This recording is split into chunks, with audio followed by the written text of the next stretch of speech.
Jadi mungkin saya kasih sedikit banyak untuk pengenalan aja ya, mungkin dasarnya aja.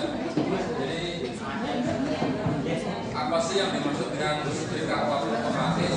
Jadi setrika uap otomatis itu yang dimaksud otomatis adalah pengisian airnya itu kita nggak perlu nuang air, jadi tinggal dikasih air di ember atau di galon, kemudian nanti kita ada selang di sini. Selang ini nanti yang akan masuk ke galon atau ember, nanti dia bisa sendiri, bisa narik masuk ke dalam tabung. Terus kemudian, jadi untuk isi airnya juga nanti itu sudah otomatis, kurang lebih sekitar setengah dari tabung itu dia akan berhenti secara otomatis. Nah itu untuk otomatis airnya. Jadi ketika dipakai itu nanti sudah tidak perlu kita isi air lagi. Jadi kalau nanti pas proses pemakaian itu kalau airnya berkurang sedikit saja dia langsung isi. Itu yang dimaksud dengan otomatis air. Terus kemudian yang kedua otomatis api. Jadi untuk otomatis api itu apinya nanti ketika dia nyala kemudian produksi uap.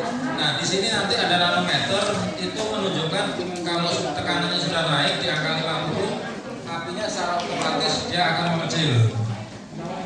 Jadi kita udah nggak perlu kecilin secara manual. Kemudian kalau nanti dia tekanannya turun di angka 35, apinya akan membesar sendiri secara otomatis. Jadi intinya setrikanya bisa dipakai non-stop.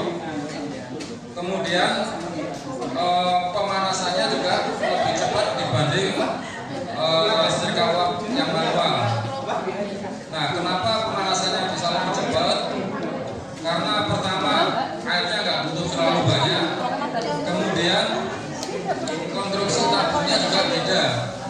Jadi untuk boiler otomatis itu konstruksi tabungnya, kalau tabungnya ini kita balik, di dalamnya dia isinya banyak pipa.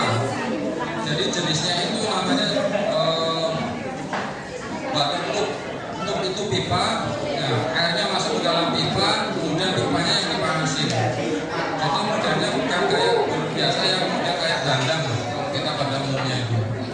Jadi otomatis pemanasannya cukup cepat, kurang lebih sekitar 10 sampai dengan 15 menit sudah siap pakai. Jadi supaya terjadi penghematan gas di sini. Jadi hemat waktu sama hemat pengurangan gasnya. Jadi itu gambaran dari